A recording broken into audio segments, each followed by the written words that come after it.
What's good, guys? I'm Sean Pittman, and today I'm here with the Best of the Best podcast. Let me go ahead and do introductions. So here I have the one and only Luc Sacco. I have the DB Grinder, What's poppin'? and then the GOAT himself, Jibril Braithwaite. Yo, what's good, everybody? All right, so the point of this podcast today is to talk about Ycs Vancouver. How are you guys feeling going into the event this weekend? Definitely one of the harder events to prep for. I don't know how you guys feel about it, but I feel like there are like 5 or 6 good decks that all have reasonings to being brought to this tournament. Um, Last week we got Justice Hunters, which brought us 3 new archetypes, which all 3 of them have tier 1 potential and are have seen immediate success at the regional circuit. So in tandem with like the old decks, because Konami said that we're not getting a balance until after Worlds, there's a lot of different decks that can potentially pop up at this event. Yeah, I definitely agree. I think this is a very weird format to prepare for. I'm not going to Vancouver, but I'm helping people prepare. Personally, I think that there are a few things that are holding some decks back. I think the key is just picking the deck that loses to the least amount of things. And you have to play a little bit of high roll potential in this deck, just because there's so many decks that are very widely spread out that are going to be played at a high roll potential. Just means the decks like Draco Tail, Christian Canine, Vanquish Soul Canine, those decks have like the potential to just be super high rolly and explosive. So you have to play a deck that can also do that while also trying to play a deck that loses to the least amount of things. Yeah, I feel like the format's really hard to prepare for because a lot of the non-engine that works against one deck doesn't work against the other. Or like you want breakers against Yummy, but you don't want breakers against Malice. So like it kind of makes it like really weird for deck building overall. So I will say like the non-engine is like really hard to build, and non-engine is like a huge part of the game, and like how you build your deck and everything. I like as myself, I've also been doing a lot of testing this format. I also will not be attending YCS Vancouver, but I can get behind everything what they're saying. The new decks, they really have made like a shine to what the format was, but I think people are getting bored of the older decks, so we haven't really had this like the chance to see other than online tournaments. Jib's 2v2 tournament, for example, to see what the old decks do in comparison, and as we saw, Malice went ahead and swept that. Yeah. So going into the event, what are your expectations and what's your favorite to win this? Going into this event, I mean, we've already seen at the regional level Vanquish Soul Canine like take over completely. Malice and Mitsurugi are seeing some play still, but not nearly as much as before the WCQ season. There's been a huge shift. People, like you said, new toy syndrome. People are putting down the older decks for the newer decks, and of all the newer decks, while it's not winning every regional, not Canine Christian, Canine Vanquisol has definitely been the most represented deck in a lot of the top eights that I've been seeing. The deck is just like you guys said, it's the most high roll variants. The deck has multiple avenues to win the game, whether it be through just your Vanquish Soul engine, like out resourcing the opponent, Snow Devil, Raigeking the opponent's board, layered disruption. You also have alternate time win conditions with Borger. You have Paradise Smasher just to literally roll the dice and have a chance to win the game immediately in some scenarios. So yeah, it's a very scary deck going into this event, and I would say it's probably my favorite to win the event. I personally don't think it's favored to win the event at all. I think the main reason that it's had such success in regionals is because of the sheer amount of representation. If we take 2 steps back and go about a month before the release, all of the results were showing Vanquish Soul. I think everybody picked up their Vanquish Soul cards and they prepared to play Vanquish Soul. I don't necessarily think it's the best deck because it performed the best. But if you take 100 Vanquish Souls and you stick them in a room, like somebody's got to top with it, right? If there's only 20 of other decks. So I think that's what's really happening. It's just like the sheer amount of representation for the deck because of expectation to do well. I think the decks like Christian Canine just kind of do the same thing that Vanquish Soul Canine does, just at a higher performance. Like it plays through more things. It's a little bit more consistent. It can play more non-engine things that the deck like kind of struggles with. Canine Christian kind of like makes up for, but that's not like the only deck in the room that kind of does the same thing as it, just better. Awesome. I feel like the deck probably most favored to win the tournament is probably That's probably Draco Tail. The deck's pretty good overall. But I feel like it's like there's not like a huge like margin between the decks right now. So like you could pull up with Crystron K9, Vanquish Soul, Malice. You could even pull up with like Mitsurugi Raizel and probably do well. Like Yummy. Like there's so many decks that you could do well with right now, and I could see like most of those decks winning the tournament. To be honest. I think that if I had to choose one to win the event, it would probably be Draco Tail with like the Canine cards in it. Probably just Azuna. I don't think the Joko variant is as good. I think the winning list, if it is Draco Tail, will have some Shaddoll cards as well, just because it absolutely unfurs people out of the game. I think that's going to absolutely carry it through Top Cut. Like Austin said, there's not much variance between the decks when it comes to like marginalized betterness or like min-maxing the deck basically. But I think the Draco Tail does it the best. Like when it does high roll, its high roll is here, you know. Whereas Vanquish Soul Canine, it can be here when going second. But I think that summoning a window on turn 0 is just like the best possible like counterplay to anything. And so I think that's what will carry Draco Tail to winning the event. So I may be a little biased. I do agree with what you guys are saying. I think Draco Tail, unfortunately, has this solvable issue where it hasn't been like perfected. I think that's going to be its downfall.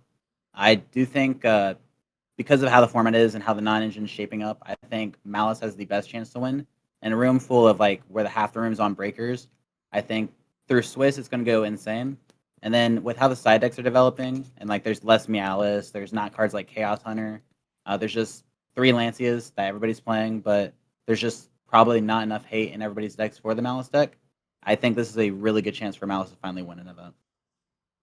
Yo, can we get a top check on this guy? All right, going on to breakers versus hand traps. How are you guys approaching the event? And then how would you suggest other people approach it? I would say going into this event, I think in general, usually the first event of a season when things are unknown, hand traps are usually the way to go. Usually we see breakers enter the format once the format becomes more developed, which is interesting because the first real yummy sample deck list that people had to go off of was from a UK regional, I believe, and they were playing all breaker yummy. So that was like kind of the first draft, but then obviously like Triff came through with like the hand trap version. So it's a lot of like debate on how the yummy deck should be played, whether it should be played with hand traps or like all board breakers. I think that an all board breaker approach is a little bit better into the mirror match along with Draco Tail because you're playing cards like Feather Duster, Storm, Droplets, like just cards that are really blowouts in the mirror match and against Draco Tail in certain scenarios.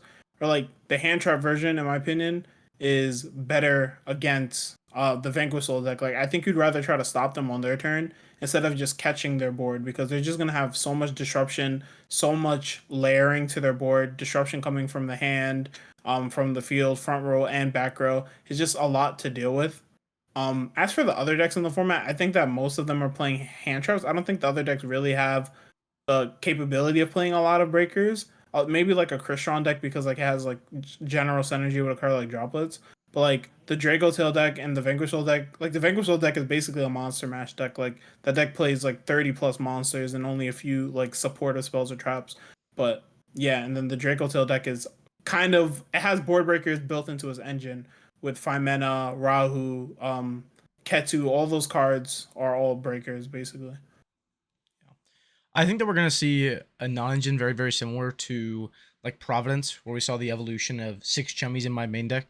I think that pretty much everyone's gonna play 6 chummies in their deck, even though the Pirellia doesn't have like the best coverage into everything. Like, it's pretty bad into Yummy. I think that we will see that as like a standard across everything, and then it's mostly just like the other like 10 to 14, 15 spots that they have left in their deck that we're gonna see change. I think it, depending on your engine, it's going to decide whether you're playing board breakers. Like if you're playing Yummy, you probably lean more towards board breakers because it just functions a little bit better with your board going second. The deck can't really push through a half board because it's a little bit weak when it comes to normal summoning a like basically a prank kid monster. But if you have a non-engine card that's with it that's really powerful, plus you have like the chummies or like maybe a hand trap to like minimize the board, it's pretty easy for that deck to be very explosive. Things like Vanquish Soul, I think they're just going to play the attributes that work with their deck. I think that's one of the biggest hindrances to Vanquish Soul is that the attributes you have to, or like the hand traps or non-engine you have to play, it like has to correspond with your Vanquish Soul names, or else you reach a point of inconsistency. I think you can still play like Fuwalos, maybe Pirellia, even like a point of playing like 1 or 2 Nibs in your deck. But like at most you're playing like 7, 8, 9 non-engine. Even if you're playing like the pot build where you don't play like the full K9 package, they're still only playing like 9 non-engine. But it definitely depends on which deck you're playing as to which non-engine is correct. Yeah, I think that we're probably gonna be leaning more towards hand traps. I would say in most decks, except for like maybe like what they said, like Yummy a little bit, Crystron a little bit. Like there's also gonna be like Yummy lists that are also like all board breakers, basically, plus like the trap hand traps. But yeah, I think it's just gonna be mainly hand traps. I don't think board breakers are like the way to go into a format like this either. It's like so wide, and I feel like breakers are usually better when the format is like more like dense. No, I think that's all fair. I'm not really sure myself personally going into the regional field the past 2 weekends. It's been like a really big split. I can't wait to see what it looks like on a wider scale. But going into the last question I got for you guys, do you have any text card choices that you would like the people to check out that you think they should try and utilize, test before going into the event? All right. So the Yeah, tech card you. I'm Every playing day. this weekend, I think everyone should be playing this weekend. Skill Drain. Crazy card against every deck. That's it. That's fair. I think it definitely depends on if your deck can play skill drain. I think if you normal summon a cookie and then flip a skill drain on yourself, then cookie might lose the battle. But skill drain's really strong. I think that there's a couple different tech cards to definitely look at this format. Skill drain being one of them, just because it's skill drain, it's limited for a reason. Mutually Averred Destruction is a really cool card. If you guys haven't seen that, it's been going around. It counters all the K9 decks really well. It counters K9 Vanquishal like especially well because it turns off all their Vanquishal cards and their Jokels. But it gets like all just the generic K9 decks that are playing Jokel in it. Flipping that card going like after you go first is really good because you get all of the hand knowledge and you get to see like how they're going to line up their plans as well as just disabling Jokel as a line of play, which just means that you can like navigate your interactions to never play into their Azuna, and their K9 cards are just absolutely useless the entire time. The only other like cool tech cards that are going around this format is like Mega Fleet. It automatically cancels the Christian K9 deck. Being able to use like their SP and their Infinity to go into like a kind of like a fusion monster that's just like father into SP is really cool. And it can also just like attack their Ripper, which is like a niche thing that may come up if they're playing the quick play spell in their deck. And like the last card that I want to talk about here, because I'm stealing all the tech cards before Jib has a choice to choose any, is Ultimate Slayer. I think Ultimate Slayer is really cool. In a deck like Draco Tail, you have like 3 spots to be a little bit flexible with what you want to do. Against Yummy, having Belong is pretty good.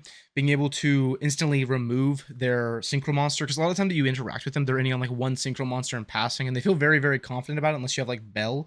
But you know what's better than Bell? Slayer, because it's just Bell but faster. You also can send something like Malong, so if they do have like any other threats, you can kind of clear those there. Against the Draco Tail deck, being able to out any fusion monster, sending a Garura, getting a draw, replacing the card automatically is really cool. That's about it for all the Goodness format, though, in my opinion. All right, and then the last tech card I have that he didn't mention was Finner. I'm sure you guys have seen it in our Malice videos and our Malice deck list. I do think every single deck should be playing this card. I think it's insane into Azuna. I think it's insane into the Yummy matchup. I don't know. I think if you haven't tested it, try it out, check it out. Like the card's just nice. It's the goo for the format, for sure. Jib, did you have any? No, I could have said it better myself, but you got to it first. But Fair enough. Do you guys have any final thoughts? Anything that you want to say? Shout outs for the event? yeah, Shout definitely. Oh no, you go first. You go first. No, you go first. No, You you go go first. first. You go first. All right, shout out to God, No, okay, man. I'll go first. That's it. All right. So the only shout outs I have is make sure you follow these 3 guys. Their links are going to be down below. And then peace. See you for the Peace. next episode. Bye. Peace.